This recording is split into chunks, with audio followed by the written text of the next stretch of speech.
Quand j'ai dit à mes parents que j'avais un cancer, ils m'ont répondu qu'ils étaient occupés.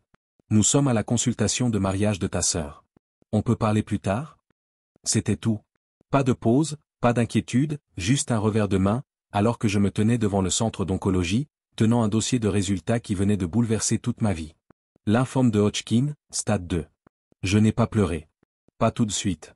Je suis resté figé, engourdi. Et à ce moment-là, j'ai compris que j'allais devoir traverser cette épreuve seul. Sauf que je n'étais pas complètement seul. Ma fille de 10 ans, Elia, m'a tenu la main pendant tout ce temps. Chaque rendez-vous, chaque trajet silencieux vers la maison, chaque nuit blanche. Les mois ont passé. J'ai perdu du poids, des cheveux, de l'énergie, mais je ne l'ai jamais perdu, elle. Puis, un après-midi, mes parents m'ont envoyé un message. Non pas pour prendre de mes nouvelles, ni pour s'enquérir de ma santé. Ils voulaient savoir si je pouvais aider à financer le mariage de ma petite sœur, Madison. La même sœur dont les séances de planification et les essayages de robes de mariée avaient été jugés plus importants que mon diagnostic. Je n'ai pas répondu. Mais Elia a fait quelque chose à quoi je ne m'attendais pas. Elle a pris une de mes lettres d'hôpital, a écrit un mot, puis a envoyé une enveloppe à mes parents. Quand ils l'ont ouverte, ma mère s'est assise sans un mot et mon père est devenu pâle. C'était la première fois qu'il me voyait vraiment. Mais laissez-moi revenir un peu en arrière. Avant que tout ne s'effondre, la vie était calme, prévisible. Je travaillais comme infirmière dans une petite clinique de santé à Charlotte, en Caroline du Nord. La plupart du temps, je me réveillais à 6 heures, préparais le petit déjeuner pour Elia et partais travailler à vélo. Mon quart de travail allait de 8 heures à 16 heures. Examens médicaux, apaisement de patients anxieux, tenir la main quand les nouvelles sont mauvaises. J'aimais mon travail. J'aimais me sentir utile. Elia a 10 ans, elle est vive, observatrice et plus consciente de ses émotions que la plupart des adultes que je connais. Elle adore les grenouilles, déteste les chaussettes, et m'a dit un jour qu'elle voulait devenir scientifique pour créer des couleurs que personne n'a jamais vues. Elle a aussi cette étrange capacité à savoir quand je mens, simplement en me regardant dans les yeux. À part elle, je n'avais pas beaucoup de soutien. Mes parents, Reban et Darlene, vivaient à environ 3 heures de route, à Raleigh. On se parlait de temps à autre, un appel d'anniversaire, quelques échanges pendant les fêtes. Notre relation était cordiale, mais superficielle.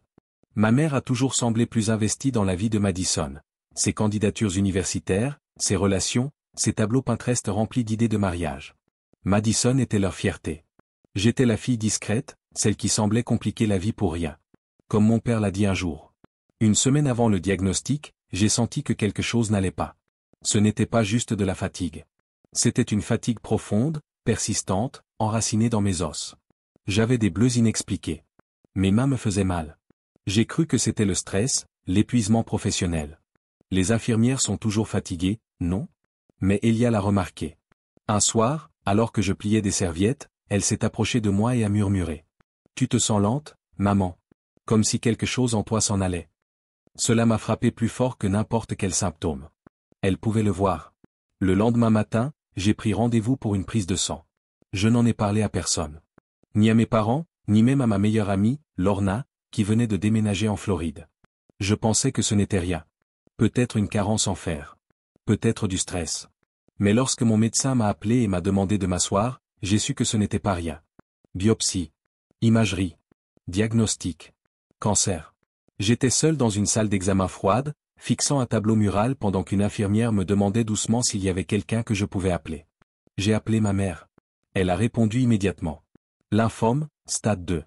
Je commence bientôt le traitement, ai-je dit. Sa voix n'a pas changé. En arrière-plan, j'entendais Madison rire et une femme parler de composition florale. Oh, Denise, nous sommes au milieu de la dégustation de mariage de Madison. On peut parler plus tard? Elle n'a pas attendu de réponse. La ligne a été coupée. Je suis resté là, sur le parking de l'hôpital, à regarder des inconnus mener une vie normale pendant que la mienne venait de s'effondrer. La semaine suivante fut un tourbillon. Appels téléphoniques, rendez-vous médicaux, formulaires financiers, disputes d'assurance. Je n'ai pas tout dit à Elia d'un coup. Je lui ai simplement expliqué que j'étais malade, que j'aurais besoin qu'elle soit très patiente avec moi. Elle a hoché la tête. Cette nuit-là, j'ai trouvé un dessin sur mon oreiller. Une version de nous en bons hommes bâtons, toutes deux chauves, se tenant la main sous un ciel nocturne rempli d'étoiles. Elle n'a jamais rien dit à ce sujet. Et moi, je n'ai jamais parlé du plan de traitement à mes parents. Je ne leur ai pas dit quand la chimiothérapie avait commencé. Je ne leur ai jamais expliqué à quel point mon corps tremblait après chaque séance, comment certains jours je ne pouvais pas manger, ou comment je devais ramper jusqu'à la salle de bain parce que je ne pouvais pas me tenir debout. Ils n'ont pas demandé. Ils n'ont jamais appelé. Ils m'ont cependant envoyé un message pour me demander si je pouvais contribuer aux frais du mariage. Ma mère m'a écrit. C'est toi qui es responsable, après tout. Mais Elia est restée proche. Chaque jour, elle se glissait dans mon lit à côté de moi et me demandait. Bonne journée ou dure journée? Peu importe ma réponse, elle répondait toujours. D'accord, alors je serai forte aujourd'hui. C'est là que tout a vraiment commencé. Dans un petit appartement. Une mère blessée. Une fille courageuse de 10 ans. Et le silence de mes parents, plus bruyant que tous les mots. La chimiothérapie a commencé un jeudi. Je m'en souviens, car il faisait assez froid ce matin-là pour voir mon souffle. Elia avait insisté pour que je porte mon bonnet de réflexion magique, ce petit chapeau doux qu'elle adorait. Ce jour-là, j'ai travaillé un demi-quart à la clinique. J'ai administré des vaccins, distribué des ordonnances, souri à des patients qui ignoraient que dans quelques heures, je serais assise à leur place, sur l'un de ces fauteuils inclinables. L'ironie ne m'a pas échappé. Quand je suis arrivé au centre de cancérologie, l'infirmière m'a conduite vers le fauteuil et m'a demandé si quelqu'un allait m'accompagner. Non, ai-je dit. Elle a marqué une pause, puis simplement répondu. D'accord. Elle a doucement attaché la perfusion à mon bras. J'ai apprécié son silence. Cela rendait tout ça un peu moins exposé. La première séance n'a pas été la pire. C'était surtout la peur, l'attente. Ne pas savoir à quel point j'allais être malade, ou si je pourrais emmener Elia à l'école le lendemain matin. J'ai fermé les yeux et pensé à elle. Elle devait être en train de lire son livre de science à son bureau, soulignant probablement des faits sur les grenouilles. Je me suis demandé si elle avait pensé à prendre sa boîte à lunch. Ce soir-là, à la maison, je n'ai pas réussi à atteindre les toilettes avant de vomir. Mon corps tremblait de partout. Quand j'ai ouvert la porte, Elia était assise sur le sol du couloir, un verre d'eau dans une main et sa grenouille en peluche, Henri, dans l'autre. Elle n'a rien dit. Elle m'a juste tendu les deux, puis m'a aidé à retourner au canapé. Je n'ai pas pu manger pendant 2 jours. Ma peau était chaude et tendue. Ma tête palpitait, comme si quelqu'un avait ouvert une soupape à l'intérieur de mon crâne. Toujours aucun appel de mes parents. Quelques jours auparavant, je leur avais envoyé un message, une seule ligne. Chimio commence jeudi. Je vous tiendrai au courant. Pas de réponse. Puis un email est arrivé. C'était un dimanche après-midi. J'avais tout juste assez de force pour ouvrir mon ordinateur portable. Objet, question rapide. Salut chérie. J'espère que tu tiens le coup. Le mariage de ta sœur approche à grands pas et nous avons un peu dépassé le budget. Madison espérait une arche personnalisée et un quatuor live. On se demandait si tu pouvais nous aider à couvrir les frais. Environ $3000 seraient vraiment utiles. Aucune pression. Fais-nous savoir. Je t'aime. Je l'ai lu 2 fois. Mais une fois de plus, pas un mot sur ma santé. Rien sur Elia.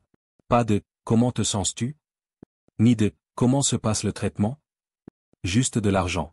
$3000 pour un mariage. J'ai refermé l'ordinateur sans répondre. Mon estomac s'est noué d'une manière qui n'avait rien à voir avec la chimiothérapie. Ce soir-là, je marchais lentement, les jambes lourdes de fatigue. Elia était assise à la table de la cuisine, dessinant une lune entourée de grenouilles dansantes. Elle a levé les yeux vers moi et a demandé. « Mauvaise journée ?» J'ai hoché la tête. « Ouais, juste fatiguée. » Elle hésita. Puis elle demanda, d'une voix douce mais ferme. « Est-ce que grand-mère et grand-père savent que c'est le genre de maladie qui ne disparaît pas rapidement ?» Je leur ai dit, soufflai-je. Je leur ai dit.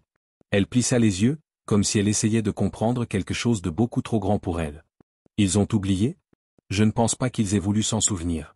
Elle se leva sans un mot et disparut dans sa chambre. À son retour, elle tenait un de mes documents d'hôpital, un compte-rendu de visite de mon oncologue. Elle le portait avec un soin étrange, comme s'il s'agissait d'une lettre du président. Peut-être qu'ils ont besoin de voir ça. J'ai soupiré. Ce n'est pas ton travail de réparer les choses, Elia. Elle hocha la tête, sans discuter. Mais plus tard, j'ai retrouvé le document plié sous son oreiller. Le lendemain matin, je l'ai surprise à la table de la cuisine, concentrée, écrivant avec son stylo étoile. Elle plia soigneusement la note, puis la glissa dans une enveloppe avec la lettre de l'hôpital. « Tu envoies ça par la poste ?» ai-je demandé. Elle hocha la tête. Il faut qu'ils comprennent. Je ne l'ai pas arrêté. Parce que, désormais, ce n'était plus seulement une question de cancer. C'était une question de ce qu'ils avaient choisi de voir, et surtout, de ce qu'ils avaient choisi d'ignorer. C'était une petite fille qui avait vu sa mère se battre seule, et qui avait décidé que ce n'était pas acceptable. Je ne savais pas qu'elle avait déjà envoyé l'enveloppe. Ce jour-là, la chimio avait été particulièrement difficile, ce genre de séance qui vous fait mal à la colonne vertébrale comme si elle se déchirait de l'intérieur. Je suis rentré encore en tenue d'hôpital, ne pensant qu'à dormir. C'est alors que je l'ai vue, assise à la table de la cuisine, scellant une enveloppe avec un soin méticuleux. « Qu'est-ce que c'est » ai-je demandé, la voix enrouée. Elle examina la lettre et mon regard. Je me suis assise lentement, les genoux faibles, le cœur battant. « Que as-tu écrit, ma puce ?» Elle sortit une feuille lignée de son sac à dos. Je l'ai dépliée. « Chers grands-parents, maman est vraiment malade. Elle vous l'a dit et vous ne l'avez pas aidée. Ceci vient de son médecin. Peut-être que maintenant vous allez y croire. » J'ai cligné des yeux. Les mots tremblaient sur la page. J'aurais dû lui dire que ce n'était pas son rôle. Qu'elle n'aurait pas dû écrire ce que je ne pouvais pas me résoudre à dire. Mais je ne l'ai pas fait. Parce que je savais que je n'avais pas la force de mentir ainsi. « Tu l'as déjà envoyé » ai-je murmuré. Elle a hoché la tête. « Hier, en rentrant de l'école. Je l'ai mis dans la grande boîte bleue près du marché. Je l'ai regardée. 10 ans. Déterminée. Courageuse. Et déjà si consciente de ce que les adultes évitaient de dire. Elle avait fait ce que moi, je n'avais pas pu faire. Elle les avait obligés à me voir. Cette nuit-là, je suis resté au lit, les yeux rivés au plafond. J'ai pensé à mes parents. À tous ces anniversaires passés à attendre leurs appels. À ces Noëls où ils se penchaient vers Madison sans même m'adresser un regard. Et maintenant, je me battais pour ma vie, pendant qu'ils planifiaient des fleurs et des violonistes. Le courriel qu'il m'avait envoyé disait « Ce serait très important si tu pouvais contribuer à rendre sa journée spéciale. Elle t'a toujours admiré. » Elle m'avait toujours admiré, oui. Mais pas assez pour me demander comment j'allais. Pas assez pour savoir si j'étais toujours en vie. Je me suis tourné vers Elia. Elle dormait profondément à côté de moi, une main enroulée autour de sa peluche grenouille. Elle n'avait pas l'air effrayée. Elle avait l'air paisible, comme quelqu'un qui avait fait ce qu'il fallait, et laissé le monde se débrouiller avec la vérité. La semaine suivante, ma tante Patrice a appelé. On organise un brunch en famille dimanche. Tes parents seront là. Je crois que tu devrais venir. Au début, j'allais dire non. Je n'avais rien à dire. Mais quelque chose dans sa voix m'a arrêté. Ce n'était pas de la culpabilité. C'était de la chaleur. Comme si elle m'offrait un pont. Un pont que je n'étais pas obligé de traverser, mais qui serait là si j'en avais besoin. Alors j'ai dit oui. Le matin du brunch, j'ai enfilé mon chemisier bleu marine. Celui qui m'allait encore, même après tout ce poids perdu. Alia portait une robe jaune avec des tournesols au bas, et elle glissa son livre dans son sac. Au cas où je me lasserais de toutes ces discussions d'adultes, dit-elle avec un sourire. Nous nous étions garés dans l'allée de tante Patrice, bordée de haies soigneusement taillées, avec des carillons éoliens qui tintaient doucement dans la brise. À l'intérieur, la salle à manger bourdonnait de bavardage et de l'odeur des bagels et des brioches à la cannelle. J'ai vu Madison rire dans un coin avec sa fiancée. Puis, je les ai vus. Mes parents. Ma mère en rose pastel, mon père dans son blazer du dimanche. Ils se sont figés quand ils nous ont aperçus. Mais pas Elia. Elle marcha droit vers eux, son sac à dos rebondissant dans son dos. Elle y plongea la main et en sortit l'enveloppe désormais froissée. « Vous l'avez lu » demanda-t-elle. La pièce devint silencieuse. Mon père prit l'enveloppe avec des mains tremblantes. Il sortit la lettre du médecin, la parcourut, puis déplia la note d'Elia. Sa mâchoire se serra, ses yeux parcouraient les mots. Ma mère prit le papier à son tour. Son visage ne changea pas, jusqu'à la moitié du texte. Puis elle s'assit lentement, comme si son corps avait enfin rattrapé ce que son esprit tentait encore de repousser. Elle leva les yeux vers moi. « Tu as traversé tout ça seul » J'ai hoché la tête. Sa voix s'est brisée. « Pourquoi ne nous l'as-tu pas dit à nouveau » Elia s'avança, droite, sans trembler. Elle l'a fait. Mon père paraissait plus vieux que dans mes souvenirs. Comme si la vérité l'avait vieilli en quelques secondes. Nous nous sommes tous assis. Les assiettes ont circulé. Mais la nourriture est restée intacte. Finalement, mon père a murmuré. Je me suis dit que ce n'était pas si terrible. Je pensais que tu exagérais peut-être. Je n'ai pas répondu. Parce que, pour une fois, ce silence ne m'appartenait pas. Ma mère regarda Elia et dit. Tu as été si courageuse. Elle haussa les épaules. C'est ma mère. Et cette seule phrase brisa le mur derrière lequel il se cachait encore. Après le brunch, nous ne nous sommes pas attardés. Pas de longues accolades, pas d'au revoir en larmes. Juste un pas traînant vers la porte, et une brise tiède qui nous suivit jusqu'à la voiture. Alia boucla sa ceinture, ouvrit son livre et demanda. « Ça va » Je l'ai regardé dans le rétroviseur. « Je crois que je commence à aller mieux » ai-je répondu. Parce que ce brunch, aussi gênant, silencieux, douloureux fut-il, m'avait apporté quelque chose que je n'attendais plus, une confirmation. Ils l'avaient vu. Ils avaient enfin vu ce que je portais. Mais ce qui avait changé ce jour-là, ce n'était pas eux. C'était moi. Ils avaient lu la lettre. Ils avaient lu la note. Et pour la première fois de ma vie, ils ne l'avaient pas ignorée. Ils n'avaient pas fait de ma douleur une attaque personnelle. Ils avaient regardé, et ça leur avait fait mal. Mais ce n'était pas ça, ma guérison. Ma guérison est venue du moment où j'ai abandonné la version 2 que j'avais espérée toute ma vie. Celle que j'avais tant attendu de voir apparaître. Cette semaine-là, je n'ai pas eu de nouvelles d'eux. Pas d'appel, pas de message. Et à ma grande surprise, je ne me suis pas effondré. Parce que, pour la première fois, je n'attendais plus. J'avais un miroir. J'avais moi. Et petit à petit, je recommençais à me sentir forte. Quelques jours plus tard, un email est arrivé de ma mère. Pas de ligne d'objet, juste quelques lignes simples. Nous avons relu la lettre. Nous ne comprenions pas à quel point c'était grave. Nous avons honte. Nous espérons pouvoir parler un jour, lorsque tu seras prête. Nous t'aimons. J'ai fermé le message. Je n'ai pas répondu. Non pas par colère, mais par paix. Parce que, pour une fois, je n'allais pas mener la conversation. Je n'allais pas aller plus loin que ce qu'ils étaient prêts à faire eux-mêmes. Cet automne-là, mon oncologue m'a dit que les tumeurs rétrécissaient. Mon corps réagissait. Je n'étais pas encore en rémission, mais j'étais sur la bonne route. Mes cheveux ont commencé à repousser, en boucles douces, inégales. Je pouvais manger plus de quelques bouchées. Je pouvais faire le tour du pâté de maison sans m'appuyer contre un mur. Et chaque fois que je constatais un progrès, je surprenais Elia en train de me regarder. Pas avec inquiétude. Avec fierté. Comme si elle avait toujours su que j'y arriverais. Elle avait recommencé à me laisser des mots, collés au frigo, glissés dans mes livres, cachés dans la boîte de céréales. Tu es en train de guérir. Tu es ma personne préférée. Caché dans mon sac fourre-tout, j'ai trouvé un autre mot. Même quand tu es fatigué, tu brilles. Elle était devenue la voix que je n'avais jamais eue en grandissant. Le miroir que je n'avais jamais trouvé chez mes parents. Reprendre le travail à temps partiel, c'était comme expirer après avoir retenu mon souffle trop longtemps. Mes collègues m'ont accueilli avec douceur. Pas de pitié. Pas de fanfare. Juste de la chaleur. Les patients qui avaient entendu ce que j'avais traversé m'ont serré dans leurs bras. Certains ont pleuré avec moi. Une adolescente m'a un jour demandé. Comment fais-tu pour tenir le coup? J'ai souri, puis j'ai dit la vérité. J'ai arrêté d'attendre d'être aimé comme je le méritais. Et j'ai commencé à m'aimer comme j'avais toujours eu besoin de l'être. Un samedi après-midi, Alia et moi étions assis sur un banc de parc, les mains collantes de glace, le soleil sur nos visages. Elle lécha une goutte de fraise sur son poignet et demanda. Tu crois que grand-mère et grand-père vont réessayer? J'ai pris une inspiration. Peut-être. On les reverra? Peut-être, ai-je répété. S'ils se présentent autrement.